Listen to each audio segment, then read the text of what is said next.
यार ये वीडियो ना बहुत ही ज़्यादा इंटरेस्टिंग होने वाला है क्योंकि इस वीडियो में हम डिस्कस करने वाले हैं फंक्शंस को। फंक्शंस ब्लॉक्स ऑफ कोड होते हैं जो डिज़ाइन करते हैं हम किसी स्पेसिफिक टास्क को परफॉर्म करने के लिए, और इनका बहुत ज़्यादा यूज़ किया जाता है। आपके पास जितनी भी एप्लीकेशन है, चाहे यूट्यूब को ले लो या आप जो है वो अमेजोन को ले लो, जिसका अभी तक हम रेफरेंस लेते आ रहे हैं। यूट्यूब पे अगर आप देखते हो तो आपको बहुत सारे फंक्शंस मिलते हैं, वीडियोज़ को प्ले करना हो, पॉज करना हो या किसी पार्ट को स्किप करना हो, इसी तरह से कमेंट करना, ये सारे फंक्शंस है। इस तरह से अमेजोन के ऊपर आप देखते हो प्रोडक्ट्स को डिस्प्ले करना, फिर प्राइस को कैलकुलेट करना, तो ये सारे के सारे फंक्शंस हैं जो आपके पास यूज हो रहे होते हैं। अब फंक्शंस की इंपॉर्टेंस को समझने के लिए ना मैं आपको एक छोटा सा टास्क देता हूँ। आप क्या करोगे, 10 लोग हैं यहाँ पे बैठे, आप इमेजिन करो, उन सब के लिए ना आपने ग्रीटिंग मैसेज लिखना है। आप लिखो उनके लिए वेलकम एक मैसेज लिख दो। अब आप क्या करोगे, एक वेरिएबल क्रिएट कर लोगे, मतलब अभी तक के नॉलेज को यूज करके यही करोगे ना। आप एक वेरिएबल क्रिएट कर लोगे नेम से और उसके अंदर उसका नेम लिख दोगे, और सबसे पहले तो मुझे पता है आप मुझे ही वेलकम करोगे, और उसके बाद आप क्या करोगे, लिखोगे यहाँ पे console.log और यहाँ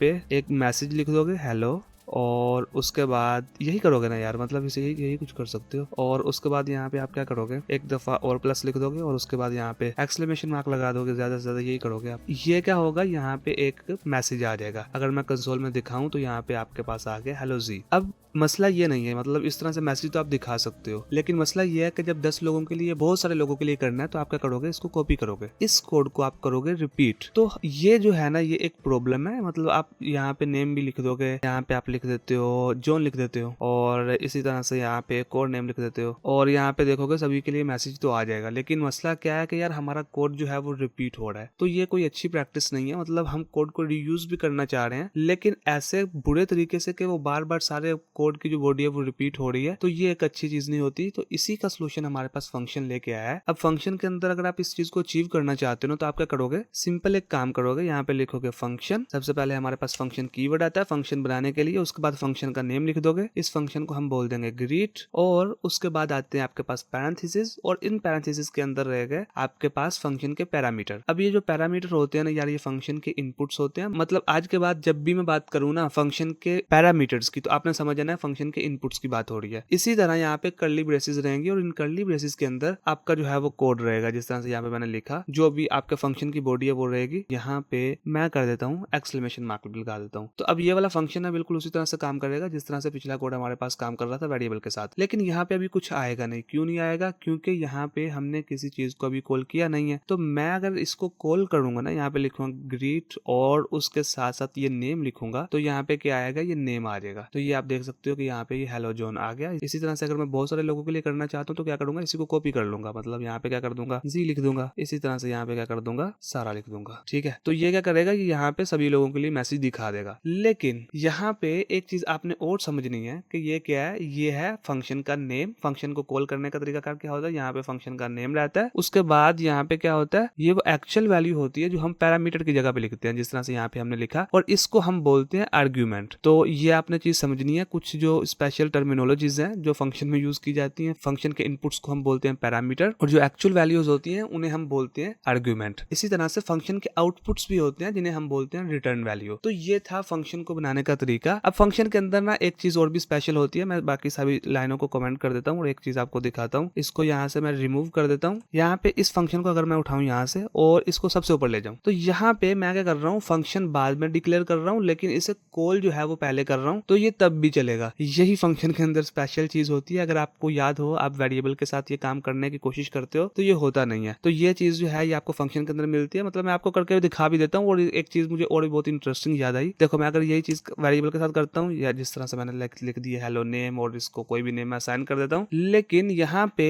इस वेरिएबल को मैं पहले एक्सेस करने की कोशिश करता हूँ। मैं कहता हूँ log टू दी कंसोल, और यहाँ पे कर देता हूँ नेम। अब यहाँ पे अगर आप आके देखते हो तो क्या करेगा, ये एरर देगा। लेकिन इस एरर के अंदर भी बहुत कमाल की इंफॉर्मेशन छुपी हुई है। ये देखो क्या एरर दे रहा है, ये रेफरेंस एरर दे रहा है। ये बोल रहा है can not access name before initialization. अब यहाँ पे इस फंक्शन को जो हम कॉल कर पा रहे हैं इससे पहले भी तो ये कर पा रहे हैं। एक कॉन्सेप्ट होता है हमारे पास जावास्क्रिप्ट के अंदर जिसे हम बोलते हैं होस्टिंग। अब इसको हम एक्सेस कर पा रहे हैं होस्टिंग की वजह से। तो ये जो फंक्शन होते हैं ये होस्ट हो जाते हैं हमारे प्रोग्राम के अंदर। आप मतलब आसान अल्फाज में समझना चाहो तो ये समझ लो कि ये स्टोर हो जाते हैं। अब आप इन्हें कहीं से भी एक्सेस कर सकते हो। जब भी आप कॉल करते हो, चाहे फंक्शन के टॉप से एक्सेस करो, चाहे नीचे से आकर कहीं से भी एक्सेस कर सकते हो। ये हो पाता है आपके पास होस्टिंग की वजह से। अब होस्टिंग वाला जो कॉन्सेप्ट है इसको अपने डिटेल में पढ़ना है तो आप हमारी वेबसाइट पे जाके इसके ऊपर ब्लॉग लिखा हुआ है मैंने, वो पढ़ सकते हो। और इसके अलावा यहाँ पे अगर आप देखो, ये जो वेरिएबल हमने बनाया, इस वेरिएबल को एक्सेस करना चाहो आप, वेरिएबल को एक्सेस नहीं कर पा रहे हो आप। अब वेरिएबल को एक्सेस नहीं कर पाना ये भी इतना सिंपल नहीं है, इसके पीछे भी एक बहुत इंटरेस्टिंग कॉन्सेप्ट छुपा है। यहाँ पे देखो, अगर हम करते हैं इसके एरर को दोबारा देखो और फिर यहाँ पे एक मैं चीज समझाता हूँ। ये बोल रहा है रेफरेंस एरर, ठीक है, कैन नॉट एक्सेस। अच्छा, अगर यही चीज जो है ना, मैं यहाँ पे लेट के साथ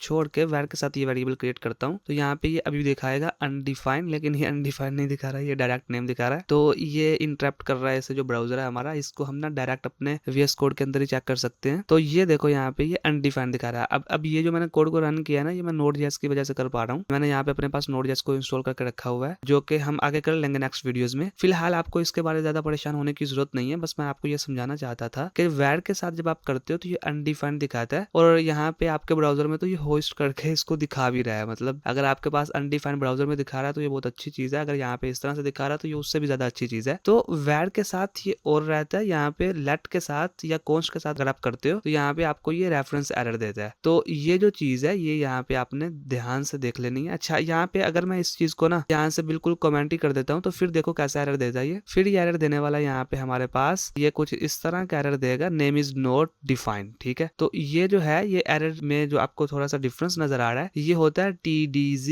एक कॉन्सेप्ट होता है जिसे हम बोलते हैं टेम्परल डेड जोन, जिसको हम डिस्कस कर सकते हैं कभी किसी और वीडियो में, क्योंकि ये कॉन्सेप्ट इस वीडियो के स्कोप से अलग है बिल्कुल। तो इसको यहाँ पे ऐसे डिस्कस करना जो मतलब बहुत अच्छी चीज नहीं है। तो यहाँ पे अभी हम फंक्शन को डिस्कस कर रहे थे, फंक्शन के अंदर हमने देखा फंक्शन को कहीं से भी एक्सेस किया जा सकता है। अच्छा, ये होता है जो फंक्शन मैंने क्रिएट किया आपके सामने, ये एक ट्रेडिशनल मेथड होता है फंक्शन को क्रिएट करने का। आप फंक्शंस को क्रिएट अब मॉडर्न तरीके से भी कर सकते हो, जिसे हम बोलते हैं एरो फंक्शन। आप क्या करो, जिस तरह से वेरिएबल को बनाते हो ना, उसी तरह से फंक्शन को बना सकते हो यार आप। इसको मैं कमेंट कर देता हूँ, आप यहाँ पे आके इसको देख लेना किस तरह से बनाते हैं। ये आपने उसी तरह से लिखना है, यहाँ पे पैरामीटर्स इस तरह से आएंगे और उसके बाद यहाँ पे ये एक एरो आएगा और उसके बाद आपके पास कर्ली ब्रेसेस रहेंगी, इसके अंदर आपका कोड आ जाएगा। अब यहाँ पे जिस तरह से यहाँ वहाँ पे हमने लिखा था ना console.log और हेलो एक मैसेज लिखा था, यहाँ पे भी इसी तरह से लिख सकते हैं। और जब हमने यहाँ पे लिखा ग्रीट जी और यहाँ पे जब हमने कॉल किया तो बिल्कुल उसी तरह से काम कर रहा है। अच्छा, यहाँ पे जो एरो फंक्शन है ये बहुत एक अच्छा तरीका है और इसको ही बहुत ज्यादा यूज करने वाले हो आप आगे जाके, तो इसको समझ लेना अच्छी बात है। यहाँ पे आप क्या कर सकते हो, कर्ली ब्रेसेस को भी हटा सकते हो यार। मतलब अगर आपके फंक्शन में रिटर्न कीवर्ड नहीं है, तो रिटर्न कीवर्ड अगर नहीं है तो आप इसको भी, मतलब जो कर्ली ब्रेसेस है इनको भी हटा के डायरेक्ट लिख सकते हो, तो फिर भी ये फंक्शन आपका सही से काम करेगा। तो आप इस फंक्शन को अपना वन लाइनर फंक्शन भी बना सकते हो, जिस तरह से यहाँ पे मैंने बना लिया है। तो ये बहुत एक इंटरेस्टिंग चीज है, इसको भी जो है वो हम डिस्कस करेंगे, एरो फंक्शन को भी मजीद डिटेल में डिस्कस करेंगे आगे जाके। लेकिन यहाँ पे एक चीज और समझो कि एरो फंक्शन के साथ ना एक प्रॉब्लम है यार, कि इसमें ना ये सपोर्ट नहीं करता होस्टिंग को। अगर यहाँ पे आके आप देखो तो ये उसी तरह से एरर दे रहा है जिस तरह से हमारे पास वेरिएबल में दे रहा था। अब ये क्यों दे रहा है यार, ये इसलिए दे रहा है क्योंकि एरो फंक्शन कोई फंक्शन नहीं है, डायरेक्ट फंक्शन नहीं है, ये फंक्शन एक्सप्रेशन है, क्योंकि हमने इसे एक वेरिएबल को साइन किया हुआ है। क्योंकि इसमें फंक्शन का नेम भी नहीं होता, फंक्शन का जो कीवर्ड है वो भी नहीं होता, और इस फंक्शन को आप एनोनिमस फंक्शन भी बोलते हो। तो ये जो है आपने चीज समझ के रखनी है कि यहाँ पे इस तरह से आपके पास होस्टिंग वाला जो कॉन्सेप्ट है वो काम नहीं करता एरो फंक्शंस के अंदर। तो ये हमने देख लिया फंक्शंस को क्रिएट करने का तरीका। अभी एक चीज मैं आपको और बताता हूँ, जिस कीवर्ड की मैंने अभी बात भी की आपके साथ, रिटर्न कीवर्ड की। तो इसको समझने के लिए ना यहाँ पे मैं एक फंक्शन क्रिएट करता हूँ और एक कॉन्सेप्ट और भी बहुत इंटरेस्टिंग आपको समझाता हूँ। तो फंक्शन क्रिएट करते हैं जल्दी से। अच्छा, फंक्शन क्रिएट करने के लिए आप यहाँ पे स्निपेट होता है, इसका भी यूज कर सकते हो। तो इसका मैं कर लेता हूँ, मैं बोलता हूँ यार कैलकुलेट करेगा प्राइस, ये फंक्शन ठीक है, कैलकुलेट करके देगा प्राइस हमें। कैलकुलेट टोटल बोल देते हैं, ये टोटल हमें कैलकुलेट करके देगा। टोटल कैलकुलेट किसकी बेस पे करके देगा यार, इसके पास तो दो चीजें होनी चाहिए, एक तो क्वांटिटी होनी चाहिए, क्वांटिटी, और जो है ना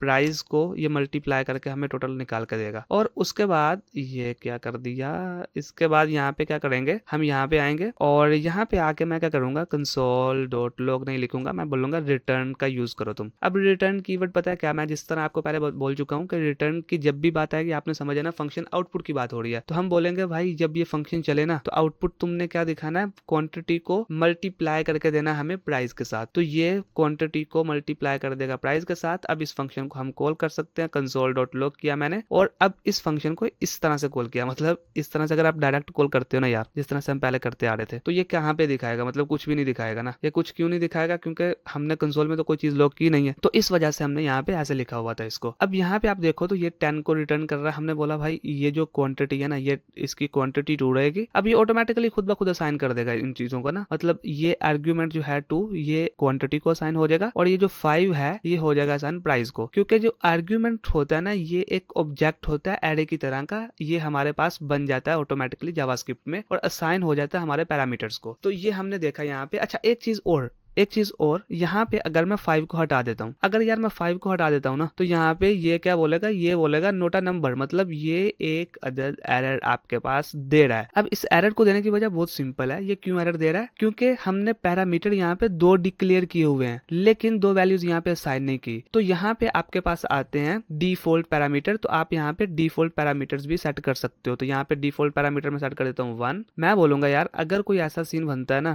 कि क्वांटिटी या मतलब सिर्फ प्राइस बंदे ने दी या क्वांटिटी नहीं दी, मतलब इस तरह की कोई चीज हो जाती है हमारे प्रोग्राम में हो जाती है। सिर्फ यहाँ पे समझाना मकसद आपको ये है कि डिफॉल्ट पैरामीटर किस तरह से काम करते हैं। आप डिफॉल्ट पैरामीटर सेट कर सकते हो। तो डिफॉल्ट पैरामीटर मैंने सेट कर दिया 1। तो यहाँ पे अभी ये क्या रिटर्न करेगा, ये रिटर्न करेगा 2। अब डिफॉल्ट पैरामीटर में क्या है, जो भी आपको पैरामीटर नहीं ना मिलेगा ये उसकी जगह ये 1 ले लेगा, ठीक है। तो ये यहाँ पे भी 2 रिटर्न कर रहा है। इसी तरह से अगर मैं यहाँ पे 5 कर देता हूँ या 6 कर देता हूँ, ये 6 ही रिटर्न करेगा। तो ये यहाँ पे इस तरह से हमारे पास काम करते हैं डिफॉल्ट पैरामीटर। अगर यहाँ पे मैं 70 कर देता हूँ या 7 कर देता हूँ, तो अब देखोगे आप दोबारा से वही जो वैल्यू है मैंने यहाँ पे जो आर्ग्यूमेंट में दी वही यूज होना शुरू हो जाएगी। तो ये हम यहाँ पे काम इस तरह से कर सकते हैं। तो मैंने यहाँ पे क्या किया, कैलकुलेट किया टोटल को मल्टीप्लाई करके। अब यहाँ पे एक छोटा सा मैं आपको टास्क देता हूँ, आप वीडियो को पॉज करो और एक फंक्शन बनाओ नंबर्स को ऐड करने के लिए। ये बहुत सिंपल है, आप जल्दी जल्दी से बना सकते हो। तो अब यहाँ पे इस फंक्शन को भी मैं कमेंट कर देता हूँ। कमेंट करना भी अच्छी चीज नहीं है बार बार कमेंट करना, बस जो कॉल किया ना मैं इसी को कमेंट कर देता हूँ ताकि फंक्शन कॉल ना हो और ये आपके पास चीजें सेव रहें। तो जल्दी से फंक्शन बना लो, बहुत सिंपल है। आई होप कि आपने बना लिया होगा। अब यहाँ पे क्या करूंगा, मैं फंक्शन एक क्रिएट करूंगा। अब आपको मैं भी बनाकर दिखा देता हूँ, ऐड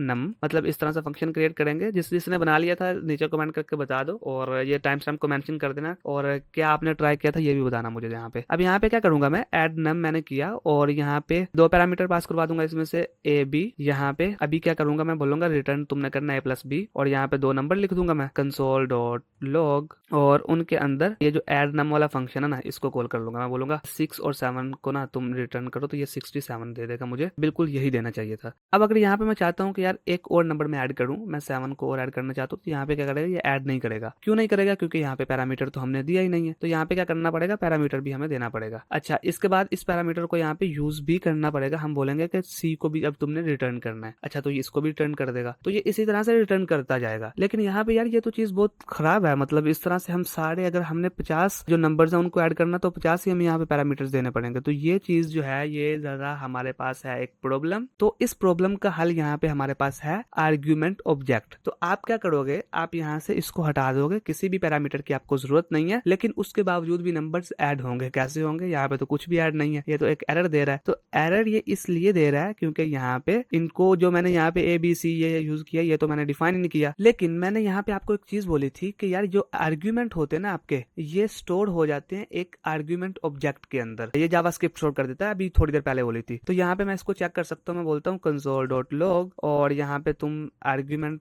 जो है ना मुझे जो है वो निकाल के दो कि कितना यहाँ पे आ रहा है। आर्ग्यूमेंट्स यहाँ पे कर दूंगा, तो ये आर्ग्यूमेंट्स ऑब्जेक्ट यहाँ पे आ गया और यहाँ पे देखो ये टोटल हमारे पास लेंथ इसकी आ रही है 3। अच्छा, ये अनडिफाइंड क्यों बोल रहा है, ये अनडिफाइंड इसलिए बोल रहा है, यहाँ पे अभी मुझे जरूरत नहीं है console.log की, और इसको भी मैं हटा दूंगा। तब यहाँ पे देखो ये आ जाएगा डायरेक्ट। अच्छा, अब आर्ग्यूमेंट एक ऑब्जेक्ट रिटर्न कर रहा है हमें। ये ऑब्जेक्ट एरे की तरह होता है और एरे को हम नेक्स्ट वीडियो में बहुत ज्यादा डिटेल में पढ़ने वाले हैं। वैसे इसके बारे में थोड़ा सा बताया भी हुआ मैंने। ये एक लिस्ट होती है एलिमेंट की, एक ऑर्डर लिस्ट होती है जिसमें जिस तरह से यहाँ पे हमारे पास आ गया, सबसे पहले 0 है, 0 इसका इंडेक्स नंबर है और इसके बाद जो पहला नंबर है वो 6 है, उसके बाद 70 है, उसके बाद 7 है और यही नंबर यहाँ पे है। अगर मैं यहाँ पे कोई नंबर ऐड करता हूँ मजीद तो यहाँ पे ये भी आ जाएगा। जिस तरह से यहाँ पे देखो 3 के सामने 9 आ गया। अब ये लेंथ कितनी बता रहा है, इस ऑब्जेक्ट की जो लेंथ है वो है 4। अब मैं क्या कर सकता हूँ ना यार, अब थोड़ा सा आपने ध्यान देना है कि यहाँ पे मैं क्या करूंगा, मैं यहाँ पे एक वेरिएबल क्रिएट करूंगा लेट टोटल, और इसके ऊपर ना लूप चला दूंगा। लूप को हमने पिछले वीडियो में पढ़ा किस तरह से काम करती है। टोटल को मैं बोल दूंगा यार ये 0 है। सबसे पहले तो जो मेरा टोटल है ना वेरिएबल 0 है, इसी के अंदर हम बाद में डेटा स्टोर करेंगे, और ये मेरे पास आ भी रहा है फॉर। इसके ऊपर फॉर लूप चलाएंगे हम, और ये फॉर लूप किस तरह से काम करेगी ये देखो। ये हम बोलेंगे सबसे पहले जो इंडेक्स नंबर है ना जिसका 0, इससे तुमने स्टार्ट होना है, और यहाँ पे जो इसका इंडेक्स नंबर से, हम इसको इंडेक्स नंबर से टारगेट कर रहे हैं ना, तो हम बोल रहे हैं ये जो है तुमने कहां तक चलना है, आर्ग्यूमेंट्स डॉट लेंथ तक। मतलब जितने भी और आर्ग्यूमेंट यहाँ पे हैं, जिस तरह से यहाँ पे आ रहा था हमारे पास, उन सब को तुमने क्या करना लेना है, और उतनी दफा ही लूप चलानी है। और उसके बाद हर दफा ये जो इंडेक्स नंबर है इसको इंक्रीमेंट करते रहना। मतलब 0 को अगली दफा 1 कर देना, और 1 के जो सामने होगा नंबर, मतलब 70 है तो 70 को तुम ऐड कर देना किसमें, 6 में। और टोटल जो है हमारा, हम कहेंगे तुम इसको ना अपडेट कर दो। ये असाइनमेंट ऑपरेटर में हमने पढ़ा था। अगर आपने ऑपरेटर्स वाला वीडियो नहीं देखा तो उसका आई बटन में लिंक मिल जाएगा, तो वो देख लेना। अब यहाँ पे हम बोले कि आर्ग्यूमेंट्स जो है ना, इसके अंदर जो इंडेक्स नंबर है, इसके अंदर जो भी तुम्हें वैल्यू मिल रही है, हर इटरेशन के ऊपर तुम इसको ऐड कर देना। और ये क्या करेगा, 6 को 70 में ऐड कर देगा, 70 को 7 में ऐड कर देगा। इस तरह से हर एक को ऐड करता जाएगा। अब थोड़ा सा ना मैं इसको और जो है ना आपको आसान करके एक्सप्लेन कर देता हूँ असल में ये काम करेगा किस तरह से। देखो सबसे पहले हमारे पास आई था और वो 0 था, और 0 किसके इक्वल था, 6 के। तो ये 6 को कर देगा ऐड टोटल में। अब टोटल जो था ना हमारा, टोटल जो था ये क्या हो गया, असल में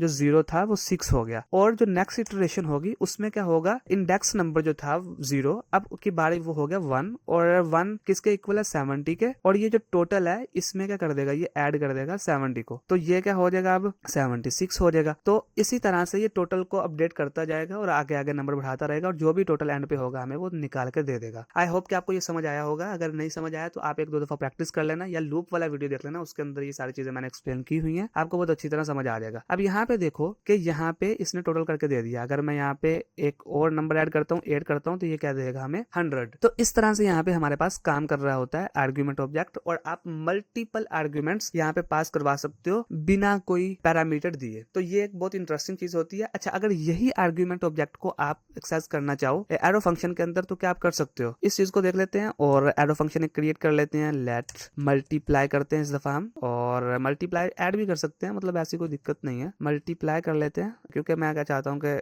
हर दफा हम कोई ना कोई नया फंक्शन बनाए। आप जो एक दफा मैंने चीज बता दी उसको डिफरेंट कंडीशंस के ऊपर ट्राई कर सकते हो। तो क्या ये आर्ग्यूमेंट ऑब्जेक्ट यहाँ पे काम करेगा, नहीं यार, यहाँ पे ये आर्ग्यूमेंट ऑब्जेक्ट काम नहीं करेगा। यहाँ पे ये देगा error, argument is not defined at multiply, क्योंकि आर्ग्यूमेंट ऑब्जेक्ट जो होता है वो सिर्फ फंक्शन के अंदर मिलता है हमें, और ये है हमारे पास फंक्शन एक्सप्रेशन। अच्छा, तो आर्ग्यूमेंट ऑब्जेक्ट अगर काम नहीं करेगा तो क्या हम यहाँ पे इस तरह से मल्टीपल जो है वो आर्ग्यूमेंट नहीं ले सकते? क्या एरो फंक्शन के अंदर ले सकते हो यार, तुम यहाँ पे यूज कर सकते हो हमारे पास रेस्ट पैरामीटर का। रेस्ट पैरामीटर क्या होते हैं, इस तरह से आप क्या करोगे, लिख सकते हो रेस्ट पैरामीटर स्प्रेड ऑपरेटर का यूज करते हुए, जो हमने ऑपरेटर्स वाले वीडियो में पढ़ा था, और इसको नेक्स्ट वीडियो में हम बहुत ज्यादा और अच्छी तरह एक्सप्लेन करने वाले हैं जब हम एरेज को पढ़ रहे होंगे, जो कि डेटा को मर्ज करने के लिए यूज किया जाता है। अब यहाँ से ना मैं सारी चीजों को हटा देता हूँ, बल्कि सिर्फ एक रिजल्ट वेरिएबल को रखता हूँ। अब रिजल्ट वेरिएबल को क्यों रखा है मैंने, क्योंकि रिजल्ट के अंदर ही हमने डेटा स्टोर करना है। अब यहाँ पे 0 ने हमने इसे असाइन किया, 0 क्यों नहीं किया, अगर 0 से मल्टीप्लाई करते जाएंगे तो यार 0 से फिर 0 ही होते जाएंगे सारी चीजें, तो 1 रखा ताकि 1 से मल्टीप्लाई करे। और यहाँ पे हम चलाएंगे फॉर ऑफ लूप को। अब मैंने क्या किया,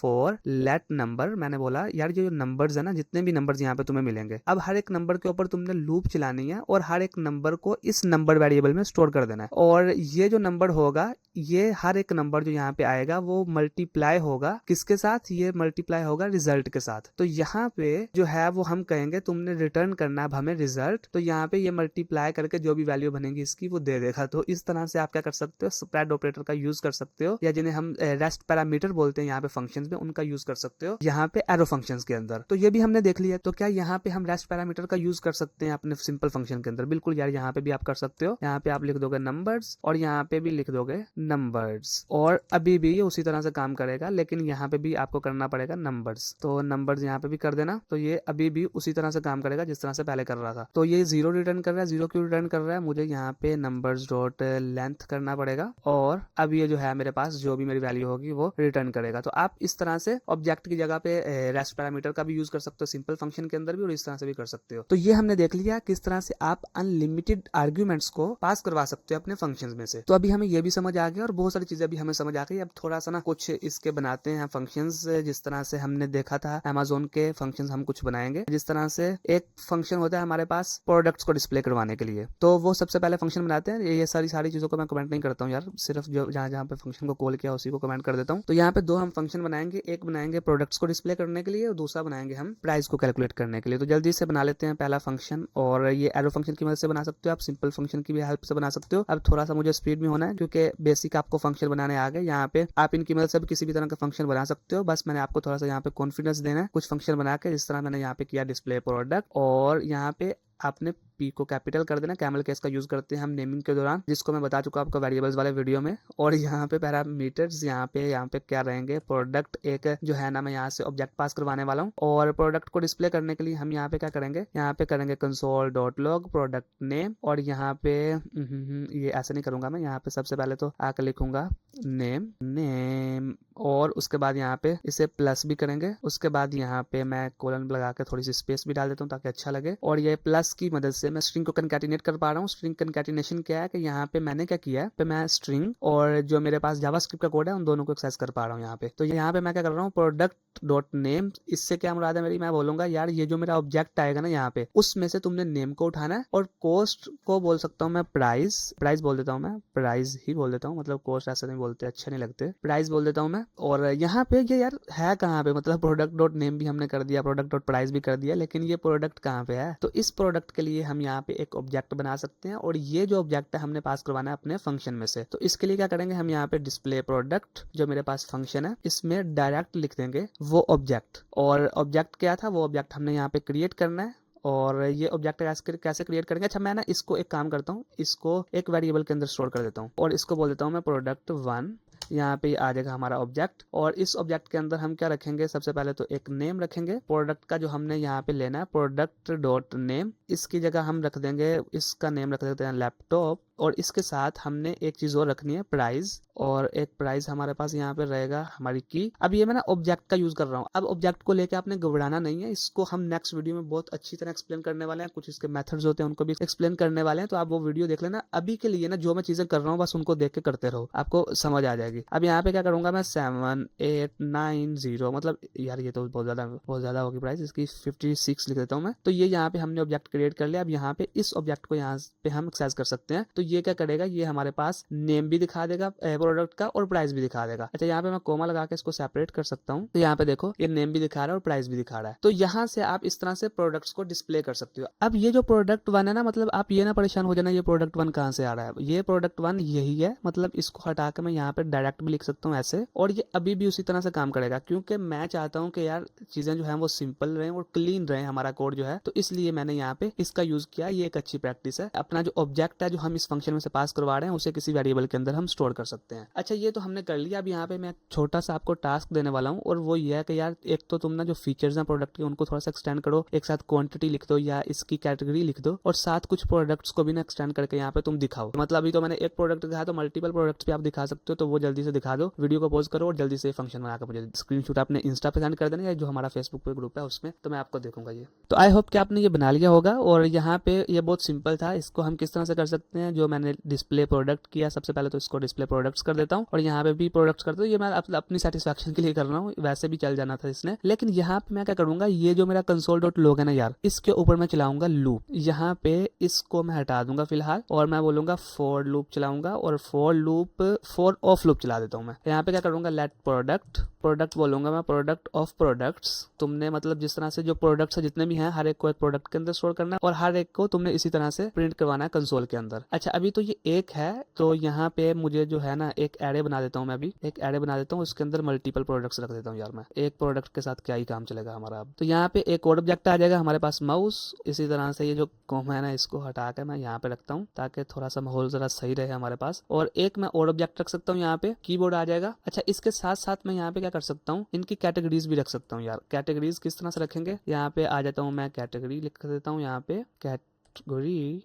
और यहाँ पे आ जाएगी इलेक्ट्रॉनिक्स, रख देते हैं हम इलेक्ट्रॉनिक्स, और बाकी सब के साथ भी इसी तरह से ये कैटेगरी रख देते हैं। और ये तो सारे मैंने इलेक्ट्रॉनिक्स के रख दिए। तो आप यहाँ पे चेंज भी कर सकते हो, ऐसा नहीं है आप चेंज नहीं कर सकते यहाँ पे, ऐसा यहाँ पे मैं कोमा लगा के ये भी लिख देता हूँ। यहाँ पे मैं शूज कर देता हूँ, या एक शर्ट कर देता हूँ, शर्ट कर देता हूँ ताकि कुछ चेंज भी तो होना, थोड़ा सा यहाँ पे लिख देता हूँ मैं क्लोथ, क्लोथिंग या क्लोथ्स, कुछ भी लिख सकते हो आप। तो यहाँ पे ये क्या आया, ये सारे प्रोडक्ट्स अभी मेरे पास डिस्प्ले हो जाएंगे, लेकिन यहाँ पे बोल रहा है display product is not defined, display products करना था मुझे यार, क्योंकि मैंने वहाँ पे चेंज किया तो डिस्प्ले प्रोडक्ट्स करूंगा तो अभी ये सारे दिखा देगा। और यहाँ पे भी मैं प्रोडक्ट्स को प्रोडक्ट्स ही कर सकता हूँ और यहाँ पे भी प्रोडक्ट्स ही कर सकता हूँ मैं, मतलब कोई भी ऐसी दिक्कत नहीं है अब। अच्छा, दूसरा जो काम है ना, मुझे यहाँ पे क्या करना है, ये जो प्रोडक्ट लिखा प्रोडक्ट्स, यहाँ पे भी प्रोडक्ट्स करना पड़ेगा और यहाँ पे भी प्रोडक्ट्स करना पड़ेगा, और इसके साथ साथ मुझे कैटेगरी भी तो दिखानी है ना यार। तो कैटेगरी दिखाने के लिए क्या करेंगे, यहाँ पे लिख देंगे हम कैटेगरी, उसके बाद प्रोडक्ट्स डॉट कैटेगरी लिख देंगे। तब यहाँ पे देखो सारे जो है ना सारी चीजें आ रही हैं, और ये बोल रहा है अनडिफाइंड कैटेगरी। अनडिफाइंड कैटेगरी क्यों बोल रहा है भाई ये? अच्छा, मैंने क्योंकि ये प्रोडक्ट्स नहीं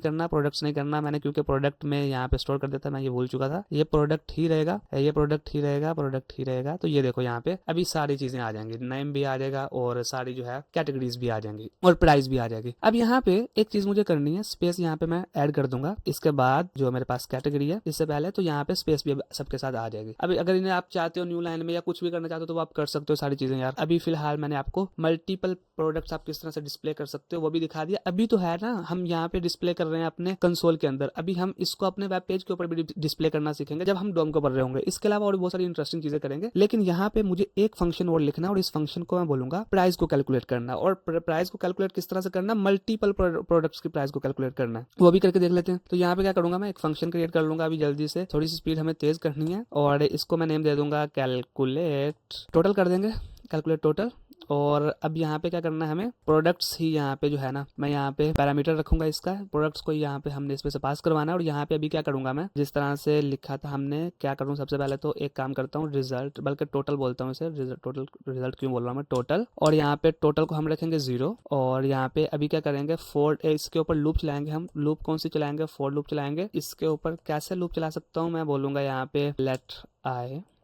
अच्छा, बल्कि मैं ना वही फोर ऑफ लूप भी चला सकता हूँ इसके ऊपर, मतलब तब भी कोई दिक्कत नहीं है, इसके साथ भी कर सकता हूँ। वैसे मैं आपको जिस तरह से हमने यार आर्ग्यूमेंट्स ऑब्जेक्ट को किया था फोर लूप चला के, उसके साथ करना चाह रहा था, लेकिन इस तरह से भी आप कर सकते हो। अभी क्या करूंगा, मैं रिटर्न करूंगा टोटल को, तो ये इस तरह से भी काम करेगा। आप उसके साथ भी ट्राई कर लेना ताकि आपके ज्यादा से ज्यादा लर्निंग्स रहें, क्योंकि वीडियो बहुत लंबा होता जा रहा है। तो मैं इसी के साथ करना चाहूंगा। ये यहाँ पे हमारे पास जितने भी प्रोडक्ट्स है ना, ये वाले, इन्हीं से ये टोटल उठा रहा है। आप इसके लिए एक अलग से भी जो है ना वो बना सकते हो। वैसे मैं एक ना ऑब्जेक्ट को यहाँ पे कॉपी करता हूँ और यहाँ पे इसकी प्राइस को 30 करता हूँ, तो ये देखो कि प्राइस भी यहाँ से अपडेट हो जाएगी। तो इसी तरह से ये यहाँ पे आपको प्राइस को जो है ना वो कैलकुलेट करके दे रहा है। आप इसके लिए अलग से भी बना सकते हो प्राइस को कैलकुलेट करने के लिए जो है ना एक ऑब्जेक्ट, लेकिन यहाँ पे मैं इसी के साथ गुजारा करूंगा। तो यहाँ पे हमारा जो होता है वीडियो कंप्लीट होता है। इसके अंदर हमने बहुत सारी चीजों को पढ़ा, मैं सारी चीजों को थोड़ा सा एक दफा ना समराइज कर देता हूँ, उसके बाद ये वीडियो क्लोज करेंगे। सबसे पहले हमने फंक्शन को देखा। Function reusable blocks of code होते हैं जो हमें अपने कोड को रिपीट करने से बचाते हैं। इसके अलावा हमने फंक्शन को क्रिएट करने के 2 तरीके देखे, एक ट्रेडिशनल मेथड था, एक एरो फंक्शन थे जो कि हमारे पास बहुत ज्यादा यूज होने वाले हैं। उसके अलावा हमने देखा फंक्शन में से मल्टीपल पैरामीटर्स पास करवाए जा सकते हैं, और रिटर्न कीवर्ड रहता है यहाँ पे जो आउटपुट दिखाने के लिए यूज किया जाता है, और डिफॉल्ट पैरामीटर भी आप सेट कर सकते हो। इसके अलावा हमने देखा किस तरह से हम मल्टीपल आर्ग्यूमेंट्स यहाँ से पास करवा सकते हैं। 2 तरीके हमने देखे, एक आर्ग्यूमेंट्स ऑब्जेक्ट का यूज करते हुए, और दूसरा जो है वो हमारे पास रेस्ट पैरामीटर जिन्हें हम बोलते हैं उनका यूज करते हुए। इसके अलावा यहाँ पे हमने देखा किस तरह से प्रोडक्ट्स को डिस्प्ले कर सकते हैं, और इसके अलावा यहाँ पे प्राइस को कैलकुलेट करना सीखा हमने जब हमारे पास मल्टीपल प्रोडक्ट्स हों उनकी। तो यहाँ पे आई होप कि आपके लिए बहुत सारी लर्निंग्स रही होंगी, और इस वीडियो को आपने बहुत ज्यादा एंजॉय किया होगा। अगर आपने इस वीडियो को एंजॉय किया, लाइक करके अपने फ्रेंड्स के साथ शेयर करो, और इसके अलावा चैनल को सब्सक्राइब कर लो अगर अभी नहीं किया तो। नेक्स्ट वीडियो में हम पढ़ेंगे एरेज एंड ऑब्जेक्ट को, जिसमें हम अपने डेटा को मैनेज करना और मर्ज करना सीखेंगे। तो till then keep learning, keep exploring, keep coding, and I will see you in the next video.